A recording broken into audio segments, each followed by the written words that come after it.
Hey there guys, my name is Marcus, and in this video I'm going to share with you how you can easily reset Xiaomi Redmi Buds 4 Lite if they're not working. So it's super simple and it's not that difficult. First, what you want to do is that you want to take them out of the case, both of them, and then when you're gonna do it, you want to take them to your hands and then press 5 times right here where you're gonna have the touch buttons, right?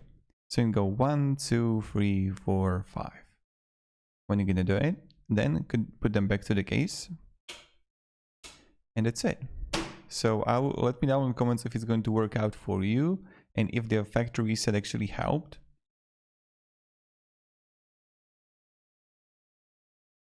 And that's how you're gonna do it.